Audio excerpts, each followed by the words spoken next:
ETV ప్రేక్షకులకు శుభాభివందనములు. దేవి భాగవతంకి స్వాగతం, సుస్వాగతం. అందుకనే ఈ దేవి భాగవతాన్ని ఏం చెప్తున్నారు అంటే, అన్నిటికంటా కూడా ఉత్తమోత్తమైనటువంటిదని చెప్పారు. అలాగే దేవి భాగవతాన్ని సంపూర్ణంగా కనుక మనము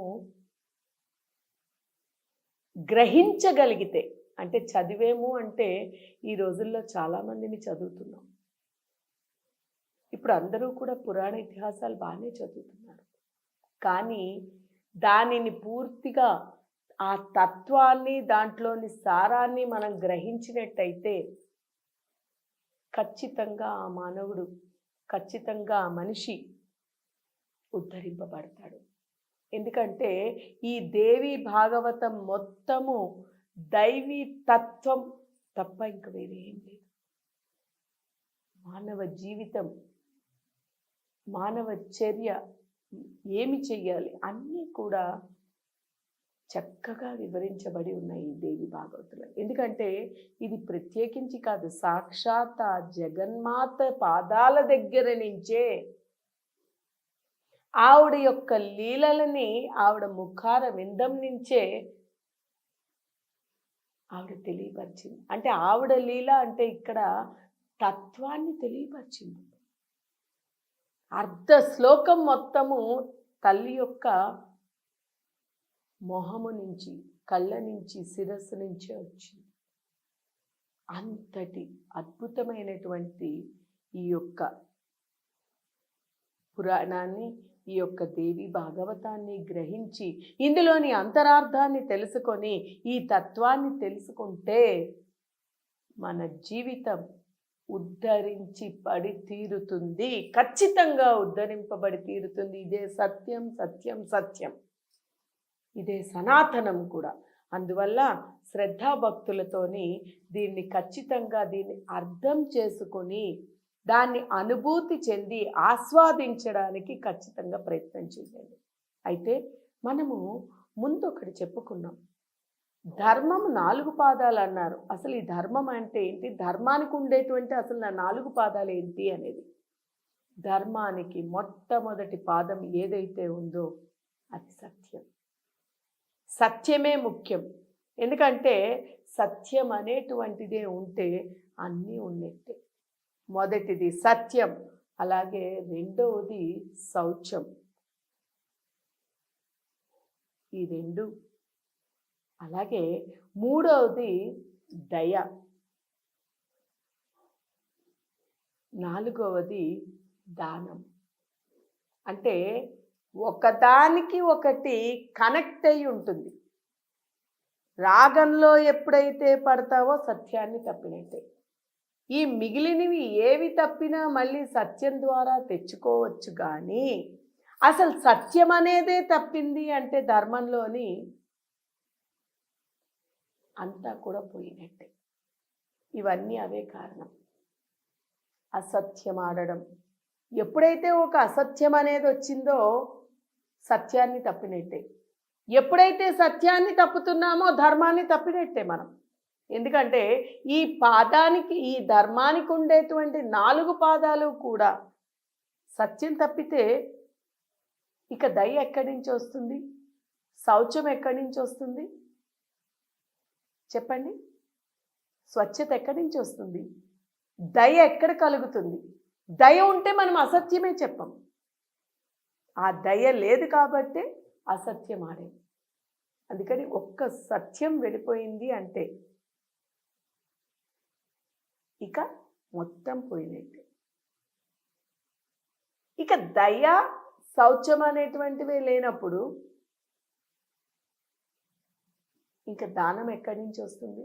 స్వార్థం పెరిగిపోతూ ఉంటే అన్నీ నాకే కావాలి అనుకునేటప్పుడు వారు ఒకరికి ఏం పెట్టగలుగుతారు, ఏమి దానం చేయగలుగుతారు? అధర్మపరమైనటువంటి దానం అయితే నిలవదు కదా. ఇంతటి అంతరార్థం కలిగి ఉండేటువంటిది. అలాగే ఈ ధర్మము ఎప్పుడైతే నిలవకుండా పోతుందో ఎప్పుడైతే అసత్యాన్ని పలుకుతామో, సత్యాన్ని విడనాడుతామో ధర్మం కుప్ప కూలిపోయినట్టే. ఎప్పుడైతే ధర్మం లేకపోయిందో చేసిన ఏ పనైనా కూడా ఆశించినటువంటి ఫలితాలని ఇవ్వదు. అది విపరీతాలకి దారితీస్తూ ఉంటుందన్నమాట. ఇంతటి ప్రమాదకరమైనటువంటి ధర్మం పట్ల ఎవరికి ఒక పట్టుదల, ఎప్పుడైతే ఆ పట్టుదల వస్తుందో, ఒక ధ్యాస, పట్టుదల ధ్యాస కానీ, ఒక స్థిరమైనటువంటి ఆసక్తి కానీ, అంటే ముఖ్యంగా ఇప్పుడు మనం చూసినటువంటి వాళ్ళల్లోని, అంటే ఆయన చెప్పినటువంటిది ఒక ఆసక్తి కానీ ఏది కూడా కనిపించడం లేదు.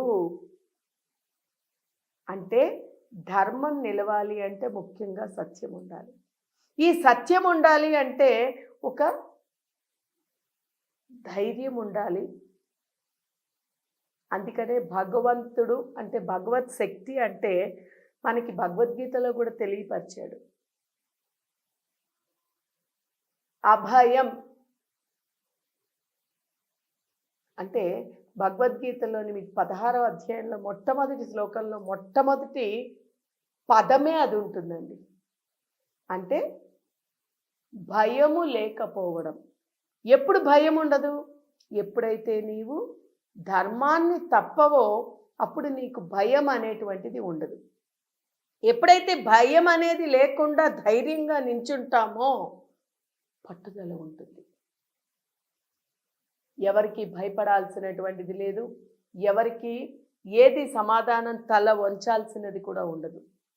ఎప్పుడైతే అది ఉండదో అప్పుడు పట్టుదల ఖచ్చితంగా ఉంటుంది. ఏదైనా సాధించుతాము, ఏదైనా సాధిస్తాము అని. ఎప్పుడైతే ధర్మంగా నడుస్తూ ఉంటుందో మన యొక్క ధ్యాస అంటే ఆలోచన, ఏకాగ్రత మనము సాధించాలనేటువంటి దాని మీద నిలకడగా ఉంటుంది. ధ్యాస తప్పదు, స్థిరమైనటువంటి నిశ్చయంతో ఉంటుందన్నమాట. ఎప్పుడైతే ఈ ధ్యాస కుదురుతుందో అది ఎలాగైనా కూడా చేజిక్కించాలి, ఆ పని పూర్తి చేయాలి అనేటువంటి ఆసక్తి కలుగుతుంది. అంటే ఇవి ఏది జరగాలన్నా కూడా ఇదంతా కూడా జరగాలి, ఇదంతా కూడా నడిపించాలి అంటే ఒకదానికి ఒకటి కనెక్ట్ అయ్యి ఉంది. అంటే అన్నిటికీ మూలమేంటి? సత్యం. అంటే ధర్మంలోని ఉండేటువంటి మొట్టమొదటి పాదమైనటువంటి సత్యం ఎప్పుడైతే ఉందో మిగిలినవి ఉన్నా లేకున్నా అవన్నీ తిరిగి వస్తాయి. అది ధర్మం నిలుస్తుంది. ధర్మం అనేటువంటిది నిలుస్తుంది. అందువల్ల దీనిని ముఖ్యంగా గ్రహించాలి.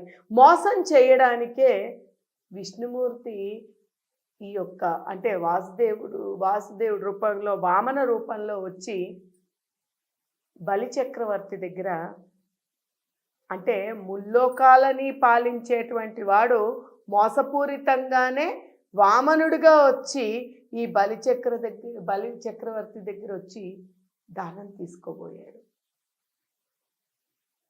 అంటే అక్కడ ధర్మం తప్పినట్టే కదండి. ఆ ధర్మం తప్పిన కారణంగానే ఆయన ఆ బలిచక్రవర్తికి అక్కడ కాపలాదారిగా ఉన్నాడు, ద్వారపాలకులు. చూసారా? అంటే మాధవుడికే ధర్మం తప్పిన కారణంగా, దైవ కార్య నిమిత్తంగా ధర్మం పని చేయడానికి వచ్చినటువంటి ఆయన అంటే ఎంతటి ధర్మానికి ఎంత శక్తి ఉందో ఆలోచించండి. బలిచక్రవర్తి, ఇక్కడ సందేహం జనమేజయుడికి ఏమొచ్చిందంటే బలిచక్రవర్తి గొప్పవాడ, అంటే మొత్తం అంతటినీ కూడా దానం చేసి తన శిరస్సుపై కూడా ఆ యొక్క పాదాన్ని పెట్టుకున్నటువంటి ఆయన గొప్పవాడా, ఆయన ధర్మాత్ముడా, వామనుడుగా వచ్చి మోసం చేసినటువంటి విష్ణువు గొప్పవాడా?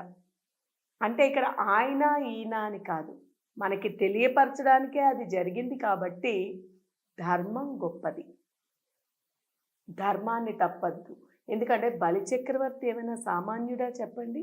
బలిచక్రవర్తి చాలా ధర్మపరుడు, సత్యపరుడు, మాటకి నిలబడేటువంటి వాడు.